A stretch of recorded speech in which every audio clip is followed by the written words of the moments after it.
بسم اللہ الرحمن الرحیم۔ شروع اللہ کے بابرکت نام سے جو دلوں کے بھید بخوبی جانتا ہے۔ ناظرین کرام، حضرت یوسف علیہ السلام کا زمانہ کم و بیش 2000 سال قبل مسیح بتایا جاتا ہے۔ آپ کے والد گرامی حضرت یعقوب علیہ السلام اللہ تعالیٰ کے برگزیدہ بندے اور جلیل القدر نبی تھے۔ حضرت یوسف علیہ السلام کی پیدائش کے وقت حضرت یعقوب علیہ السلام کی عمر 73 سال تھی۔ حضرت یوسف علیہ السلام کا نسب نامہ اس طرح ہے: یوسف علیہ السلام بن یعقوب علیہ السلام بن اسحاق علیہ السلام بن ابراہیم علیہ السلام۔ آپ کی والدہ ماجدہ کا نام راحیل بنت لابان تھا۔ والدین کو آپ سے بے پناہ محبت تھی۔ نور نبوت کی چمک اوائل عمر سے آپ کی پیشانی سے جھلک رہی تھی۔ آپ کا حسن جمال اسی نور نبوت کا پرتو تھا۔ آپ کی دماغی اور فطری استعداد دوسرے بھائیوں کے مقابلے میں نمایاں اور ممتاز تھی۔ حسن و جمال اور خداداد صلاحیتوں کا مالک ہونے کے ساتھ ساتھ والدین کی توجہ کا مرکز ہونے کی بنا پر آپ کے سوتیلے بھائی آپ سے حسد کرتے تھے۔ قرآن حکیم میں ایک مکمل سورہ حضرت یوسف علیہ السلام کے نام گرامی سے منسوب ہے، جس میں آپ کے حالات زندگی کا تذکرہ ہوا ہے۔ حضرت یوسف علیہ السلام کے قصہ کو قرآن حکیم میں احسن القصص کہا گیا ہے۔ یہ قصہ حضرت یوسف علیہ السلام کے خواب سے شروع ہوتا ہے۔ حضرت یوسف علیہ السلام نے اپنے باپ حضرت یعقوب علیہ السلام سے کہا: اے میرے باپ، میں نے خواب دیکھا ہے کہ 11 ستارے، چاند اور سورج مجھے سجدہ کر رہے ہیں۔ حضرت یوسف علیہ السلام کے والد حضرت یعقوب علیہ السلام نے فرمایا: میرے بیٹے، جس طرح تو نے دیکھا ہے کہ 11 ستارے اور سورج اور چاند تیرے آگے جھکے ہوئے ہیں، اسی طرح تیرا پروردگار تجھے برگزیدہ کرنے والا ہے۔ حضرت یعقوب علیہ السلام نے، جنہیں اللہ کی طرف سے بصیرت عطا ہوئی تھی، اپنے لخت جگر کو یہ بھی کہا کہ اس خواب کا ذکر اپنے بھائیوں سے نہ کرنا۔ حضرت یعقوب علیہ السلام کی حضرت یوسف علیہ السلام سے الفت و محبت حضرت یوسف علیہ السلام کے سوتیلے بھائیوں کو ناگوار گزرتی تھی۔ ایک روز حضرت یوسف علیہ السلام کے سوتیلے بھائیوں نے پروگرام بنایا کہ انہیں راستے سے ہٹا دیا جائے۔ اس مقصد کے لیے سب بھائیوں نے مل کر باپ سے اجازت طلب کی کہ حضرت یوسف علیہ السلام کو اپنے ساتھ جنگل میں لے جائیں۔ حضرت یعقوب علیہ السلام حضرت یوسف علیہ السلام سے ان کے بھائیوں کی مخاصمت سے باخبر تھے۔ بھائیوں کے بے انتہا اصرار کے بعد انہوں نے نیم دلی سے اجازت دے دی۔ سوتیلے بھائی سیر کے بہانے حضرت یوسف علیہ السلام کو ساتھ لے گئے اور واپس آتے ہوئے انہیں ایک اندھے کنویں میں ڈال دیا اور مکر و فریب سے روتے ہوئے گھر لوٹ آئے۔ باپ کے سامنے حضرت یوسف علیہ السلام کی عدم موجودگی کا یہ عذر پیش کیا کہ انہیں بھیڑیا کھا گیا ہے، اور ثبوت کے طور پر بکری کے خون میں رنگے ہوئے حضرت یوسف علیہ السلام کے کپڑے باپ کو دکھائے۔ حضرت یعقوب علیہ السلام گو کہ ان کا حلیہ سمجھ گئے تھے، لیکن رضائے الہی سمجھ کر خاموش ہو رہے۔ اپنے لخت جگر کی جدائی میں اتنا روئے کہ آنکھیں جاتی رہی۔ جس اندھے کنویں میں حضرت یوسف علیہ السلام کو ڈالا گیا تھا، اس کے قریب سے عربوں کا مصر جانے والا قافلہ گزرا۔ قافلے والوں نے پانی کے لیے کنویں میں ڈول ڈالا تو حضرت یوسف علیہ السلام اسے پکڑ کر کنویں سے باہر نکل آئے۔ قافلے والے آپ کو مصر ساتھ لے گئے اور مصر کے بازار میں نیلام کر دیا۔ مصری فوج کے سپہ سالار فوتیفار نے آپ کو خریدا۔ فوتیفار فرعون کے شاہی خاندان سے تعلق رکھتا تھا اور لوگ اسے عزیز مصر کے نام سے پکارتے تھے۔ یہ دور حضرت یوسف علیہ السلام کی جوانی کا دور تھا۔ حسن و خوبروئی کا کوئی پہلو ایسا نہ تھا جو ان کے اندر موجود نہ ہو۔ عزیز مصر کی بیوی زلیخا دل پر قابو نہ رکھ سکی اور حضرت یوسف علیہ السلام پر پروانہ وار نثار ہو گئی۔ عصمت و حیا کے پیکر حضرت یوسف علیہ السلام نے ایک لمحہ کے لیے بھی زلیخا کی حوصلہ افزائی نہ کی، بلکہ اسے بے قراری کی حالت میں چھوڑ کر کمرے سے باہر جانے لگے۔ زلیخا نے انہیں روکنا چاہا، جس سے آپ کی قمیض پھٹ گئی۔ دروازہ کھلا تو عزیز مصر کی بیوی کا چچا زاد بھائی سامنے کھڑا تھا۔ زلیخا نے مکر سے کام لیا اور حضرت یوسف علیہ السلام پر الزام لگا دیا کہ آپ نے اس کی عزت پر حملہ کرنے کی کوشش کی ہے۔ وہ شخص ذکی، فطین، ہوشیار اور معاملہ فہم تھا۔ اس نے کہا کہ یوسف علیہ السلام کا پیرہن دیکھنا چاہیے۔ اگر سامنے سے چاک ہے تو زلیخا سچ بولتی ہے، اگر پیچھے سے چاک ہے تو یوسف علیہ السلام بے گناہ ہے۔ دیکھا کہ پیرہن پیچھے سے چاک تھا۔ عزیز مصر کو اس بات کا علم ہوا تو اس نے معاملہ رفع دفع کر دیا، مگر خاندان میں یہ بات کسی نہ کسی طرح پھیل ہی گئی۔ عورتوں نے زلیخا پر لان تان کرنا شروع کر دیا۔ زلیخا نے حقیقت حال ان پر آشکار کرنے کے لیے ایک دعوت کا اہتمام کیا۔ تواضع کے لیے پھل رکھے گئے۔ زلیخا نے مہمانوں کو پھل کاٹنے کو کہا اور عین اسی وقت حضرت یوسف علیہ السلام کو قریب سے گزارا گیا۔ حسن و جمال کے مجسمہ اور مردانہ وجاہت کے پیکر یوسف علیہ السلام پر جب عورتوں کی نگاہ پڑی تو ان کے حواس معطل ہو گئے اور انہوں نے پھلوں کے ساتھ اپنی انگلیاں کاٹ ڈالیں۔ زلیخا نے مقصد براری کے لیے حضرت یوسف علیہ السلام کو تنگ کرنا جاری رکھا اور بالآخر آپ پر طرح طرح کی الزامات لگا کر جیل بھجوا دیا۔ حضرت یوسف علیہ السلام 7 برس جیل میں قید رہے۔ حضرت یوسف علیہ السلام خدائے بزرگ و برتر کے جلیل القدر پیغمبر تھے۔ دین ابراہیمی کی دعوت و تبلیغ منصب نبوت کا تقاضا تھا، چنانچہ قید کے دوران آپ قیدیوں کو توحید کی راہ اختیار کرنے کی دعوت دیتے رہتے تھے، نیک عمل کی تلقین اور برائیوں سے دامن بچانے کی نصیحت کرتے تھے۔ جیل خانہ کے دوسرے قیدی حضرت یوسف علیہ السلام کی پرہیزگاری، عبادت اور نیک اعمال کی بدولت ان کا ادب و احترام کرتے تھے اور ان کو برگزیدہ شخصیت مانتے تھے۔ ان میں سے 2 قیدیوں نے خواب دیکھے۔ قیدیوں نے، جن میں سے ایک بادشاہ کا ساقی اور دوسرا باورچی تھا، اور وہ بادشاہ کو زہر سے ہلاک کرنے کی سازش میں پکڑے گئے تھے۔ حضرت یوسف علیہ السلام کو اپنے اپنے خواب سنائے۔ ایک نے بتایا، میں نے خواب میں دیکھا ہے کہ انگور نچوڑ رہا ہوں۔ دوسری نے کہا، میں نے دیکھا کہ سر پر روٹی اٹھائے ہوئے ہوں اور پرندے اسے کھا رہے ہیں۔ حضرت یوسف علیہ السلام نے تعبیر میں فرمایا کہ انگور نچوڑنے والا بری ہو جائے گا اور اسے پھر ساقی گری سونپ دی جائے گی، اور دوسرا سولی پر چڑھایا جائے گا اور اس کا گوشت مردار جانور کھائیں گے۔ حوالہ سورہ یوسف آیت نمبر 41۔ حضرت یوسف علیہ السلام کے قصہ میں بیان کردہ چوتھا خواب بادشاہ مصر مالک الریان کا ہے۔ بادشاہ نے تمام درباریوں کو جمع کر کے کہا، میں نے خواب دیکھا ہے کہ 7 موٹی تازی گائے ہیں، انہیں 7 دبلی گائے نگل رہی ہیں، اور 7 بالیں ہری ہیں اور 7 دوسری سوکھی۔ حوالہ سورہ یوسف آیت نمبر 43۔ بادشاہ کے دربار میں ماہرین خواب نے اس خواب کو بادشاہ کی پریشان خیالی کا مظہر قرار دیا۔ اس خواب سے بادشاہ مصر فرعون ہر وقت پریشان رہنے لگا۔ بادشاہ کو پریشان دیکھ کر ساقی کو اپنا خواب اور اس کی تعبیر یاد آ گئی۔ اس نے جیل میں قید حضرت یوسف علیہ السلام کے علم و حکمت سے بادشاہ کو آگاہ کیا۔ بادشاہ نے ساقی کو خواب کی تعبیر معلوم کرنے کے لیے حضرت یوسف علیہ السلام کے پاس بھیجا۔ حضرت یوسف علیہ السلام نے اس خواب کی تعبیر یہ بتائی کہ 7 برس تک تم لگاتار کھیتی کرتے رہو گے، ان 7 برسوں میں غلے کی فراوانی خوب ہوگی، اور اس کے بعد 7 برس بہت سخت مصیبت کے آئیں گے اور سخت قحط پڑ جائے گا، ایک دانہ بھی باہر سے نہیں آئے گا۔ حضرت یوسف علیہ السلام کے اس پورے قصے میں اس بات کا انکشاف ہوتا ہے کہ خواب مستقبل کی نشاندہی کا ذریعہ ہے۔ خواب میں حضرت یوسف علیہ السلام کی بیان کردہ تعبیر کے مطابق 14 سال کا مستقبل سامنے آ گیا۔ غور و فکر کے بعد دوسری بات یہ ظاہر ہوتی ہے کہ عام آدمی بھی مستقبل کے آئینے دار خواب دیکھتا ہے۔ یہ بالکل الگ بات ہے کہ علم تعبیر خواب پیغمبروں کا معجزہ ہے۔ اسی طرح ہم نے یوسف علیہ السلام کو اس ملک میں سلطنت عطا فرمائی اور اس کو خواب کی تعبیر کا علم سکھایا۔ خواب میں پوشیدہ حکمت اور حضرت یوسف علیہ السلام کی بیان کردہ تعبیر سے بادشاہ مصر بے حد متاثر ہوا۔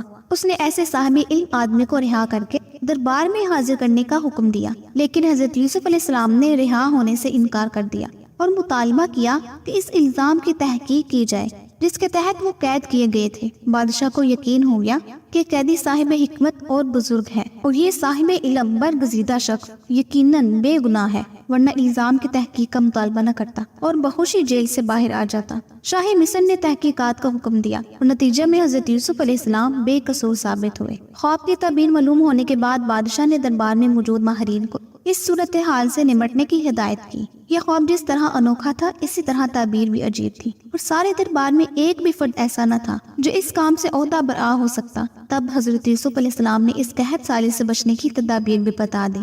بادشاہ ان کے علم و حکمت اور بزرگی کا پہلے ہی معترف تھا۔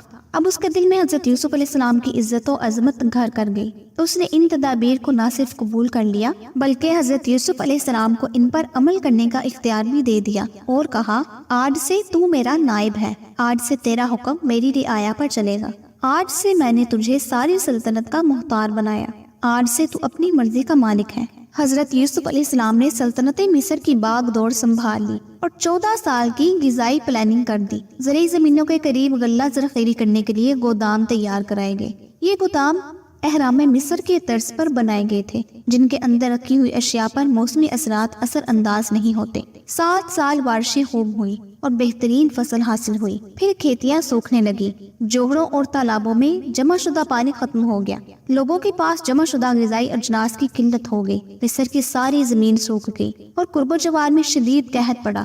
اس وقت حضرت یوسف علیہ السلام کے حسن انتظام کی بدولت غلہ وافر مقدار میں موجود رہا۔ کنعان کے باشندے مصر آ کر سرکاری گوداموں سے غلہ لے کر گئے تو حضرت یعقوب علیہ السلام نے بھی اپنے بیٹوں کو مصر سے غلہ لانے کے لیے بھیجا۔ حضرت یوسف علیہ السلام ان گوداموں کی دیکھ بھال کرتے تھے اور وقتاً فوقتاً تقسیم اجناس کا جائزہ لیتے رہتے تھے۔ ایک بار جائزہ لینے پہنچی تو ایک جیسے لباس اور ایک جیسی شکل و صورت کے حامل